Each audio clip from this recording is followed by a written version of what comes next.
one thing, to go down. You want your currency to do one thing, to go up. Okay, be very clear on this point. That's how you define progress. That's the evidence. That's the metric. That's the gauge. That's the litmus test for progress. I don't know how I can make it any clearer.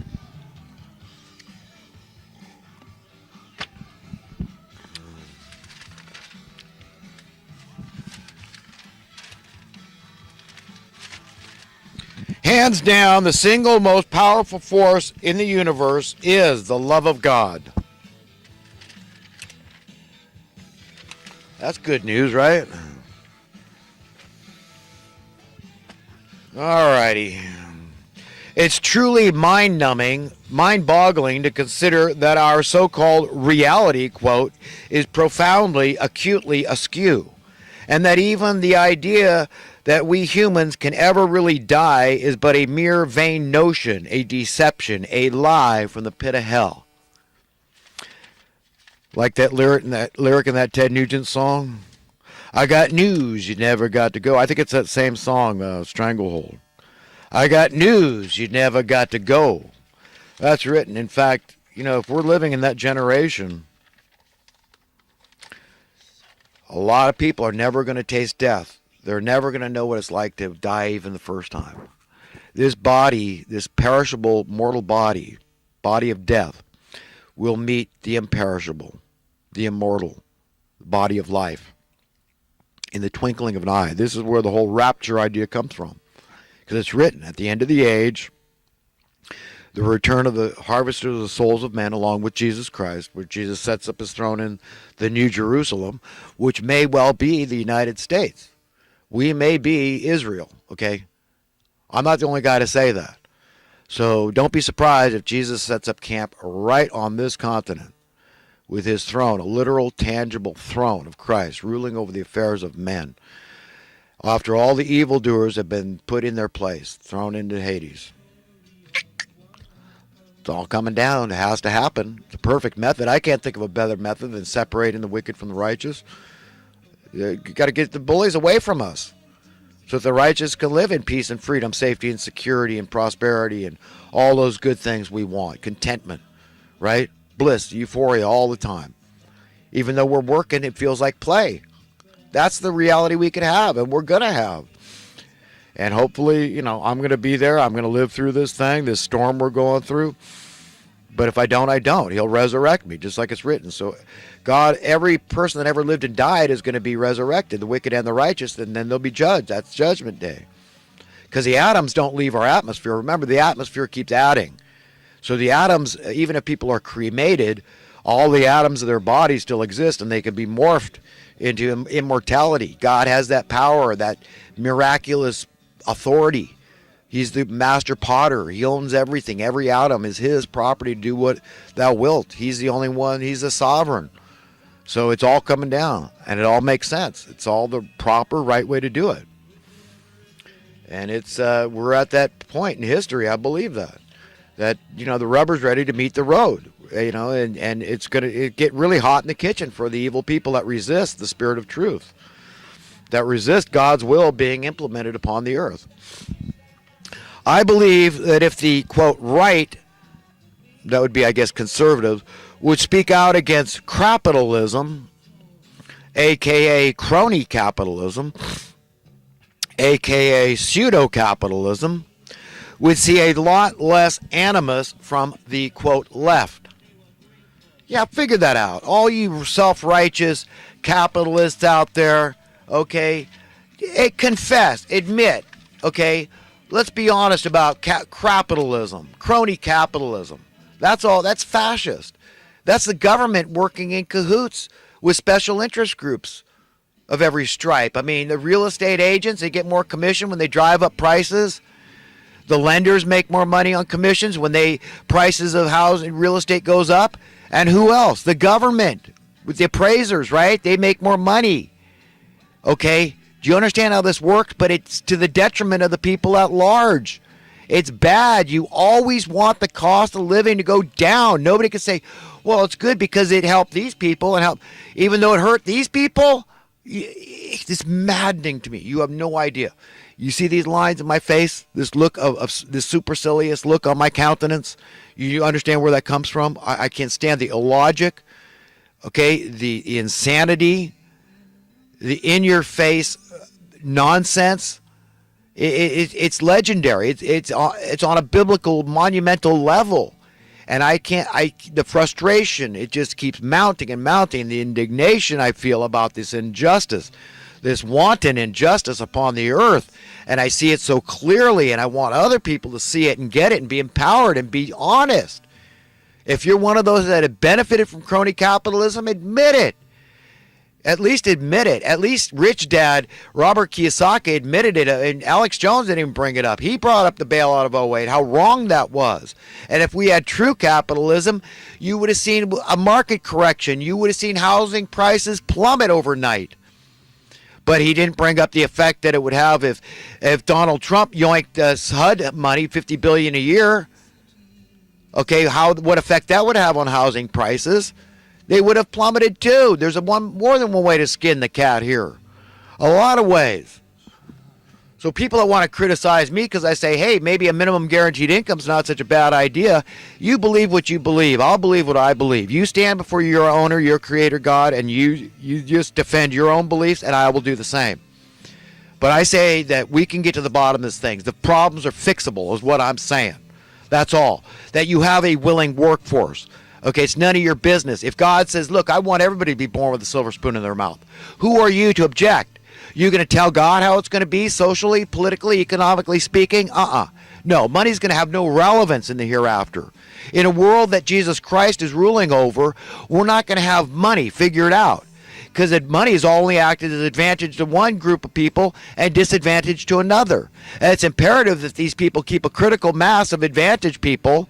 It doesn't even mean a majority. It just means enough to keep the scam going, to keep this trajectory of death and destruction going into Hades. The wealth disparity, increasing poverty, pushing the envelope, kicking the can. Keep it going. They got a running start. They got momentum. They got inertia. They want to keep it going and get as far as they can with the death and destruction. The misunderstanding, the nonsense, the confusion, the ignorance, the stupidity on the earth. Keep it rolling. Keep the darkness rolling. Keep it rolling. Keep people in Babylon. Keep them confused. Keep them stupid. Keep them mesmerized by trinkets and knickknacks. Keep them diverted and deflected. Oh, you got bigger. You look over here at the mass shooting. Oh, look over here, war with North Korea. Get your eyes off the Federal Reserve. Don't look at the kingpins. Don't look at the grand puppeteers, the money printing class, and all their cohorts in the background that you never hear about that are really controlling the world affairs politically, socially, and economically speaking, which is everything. It affects our level of happiness. We can't be happy. You can't be happy. It doesn't matter if it's affecting you directly or indirectly, this crony capitalist fascist crap. You're going to feel it through osmosis. You're going to get your share. Your conscience is going to ache for your fellow human being that may not be as strong as you, as astute, as shrewd, whatever it is, as savvy, whatever you want to call it. You're not going to stand before your owner and just justify divorcing yourself from the plight of your fellow human being. Hell no. You can't do it. You'll never find true happiness. You'll find a pseudo sense of happiness in all your luxury and your profligacy. Okay, but you're not going to find true happiness. No. That's given from approval from on high. Yeah, I'd like to live a more luxurious life, but it's not high up on my list. I feel spoiled with what I have, and most people would laugh. If they really saw into my personal finance, saw what I actually possess, what I have is nothing. But it's a lot. It's all relative. It's a hell of a lot more than some poor bastard going to die out in the cold tonight. So yeah, I don't want any more, really, to be quite honest, until I start seeing the bind on the collective body of humanity bound up where it's hemorrhaging. Okay, on the weakest links out there that are perishing in the cold, the passive ones that aren't aggressive, that are least, able to cope with the social Darwinian economic system. Okay, it makes me sick that God is witnessing all this. I'm witnessing it. You're witnessing it. Let's be honest. Just be honest. It's got to dry up, and I believe Trump's on the right track to drying it up. I stand behind him. I think he's real. I think he's a believer. I think he knows he'll stand before God someday and give account for who he is. He's one of those ones that's going to weasel in. As hard as it might be for us to understand how a camel could fit through the eye of a needle, believe God has a way. He can do it. And Trump may well be one of those exceptions, I believe. I'm not God. I'm not going to judge Trump. But there's one that does. I know there's plenty of evil poor people, too. I'm not stupid. I know that covetousness is impurity, is filthiness in the heart. Why would I covet the rich when they're fearing they're going to lose anyhow? Everybody's living in fear. What are you going to covet somebody living in fear because they live a profligate lifestyle? I don't give a crap. No, people are judged on their merit, who they are. Are they a nice human being? Are they rich, poor, in between? That's what I'm concerned about. Are you a kind, loving, genuine human being? I might even vociferously, vehemently disagree with where you stand on a particular issue. But I'm not going to condemn you. I'm going to try to do it as diplomatically and politely and effectively as possible to win you over to my beliefs. If I'm really convinced you're wrong, okay, so that's it. We have to work together and live together as a family. Put down our differences, knowing that it's Satan's will and these evil people's will that are conspiring together. They work together in a room to keep us divided. That's the most critical thing they could do. They've got to keep us at each other's throats, blaming each other for the problem. Oh, well, your guy's in office, so I'm just going to shrink away now and I'll accept being poor. But wait till my guy gets in. Then you're going to be on the receiving end of the stick. We're going to get a socialist that's going to rob from you. The Robin Hood thing, because that's what we believe is virtuous. Do you understand how these people think? I get how a communist thinks. I get how a socialist thinks, and a lot of them are good, decent, upright people if they genuinely believe what they believe, and that's where they're due respect. Respect people, listen to them, and then you ask the Spirit of God to give you the words in a way that's palatable, that they can accept and grow from and say, well, maybe that person's right. It doesn't work. There is attorneys, so the people that can really afford to pay the bills of society aren't paying it. So where is that money coming? They're getting it from the debt. They keep growing the debt. So now more and more, the next generation's got a higher and higher debt, cost of living, a tax on their head for their very existence, their right to live. This is wrong. That's immoral. It's unethical. That's not egalitarian. That's the opposite. So all this communism and socialist stuff, it doesn't work. So why would you keep beating your head against a wall? Why would you cut off your nose despite your fast? That's what I tell a socialist. It doesn't work. It's proven not to work over and over and over again. We've got to work with and ask for compassion from these capitalists and say, please stop being crony capitalists. Ask for mercy and do what we can to demand it. Yeah, just demand progress, demand supply and demand, understand supply and demand, and say, no, here's how you define supply and demand progress. Okay, it's a rising tide of prosperity across the board that's going to eventually set all the captives free, not some of the captives. That's the only way it's going to work for everybody. That's a democracy. That's a republic. That's progress.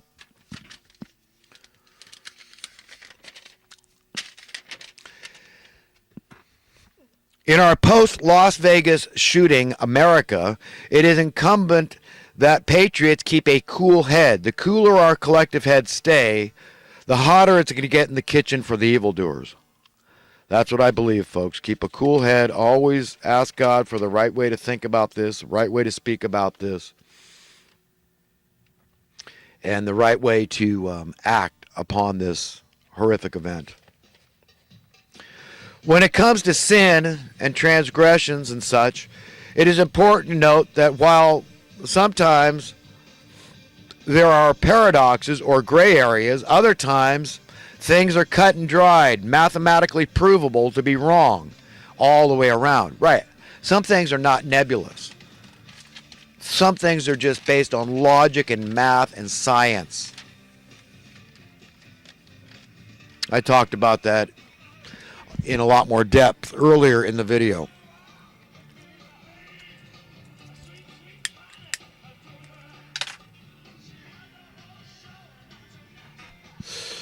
Whether or not a standard of living is increasing or decreasing for a citizenry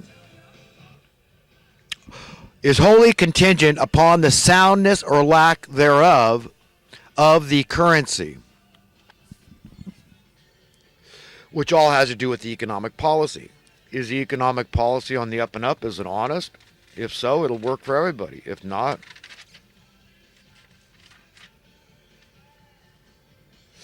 it won't work.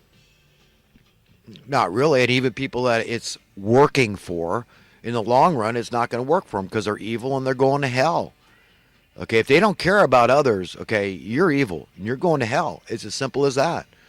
And I don't mean picking and choosing exclusively who you care for, okay, because they're your friends, they're your peers, they're your family. Oh, no. Oh, no. We're talking about even your enemy, okay, your nemesis, whoever.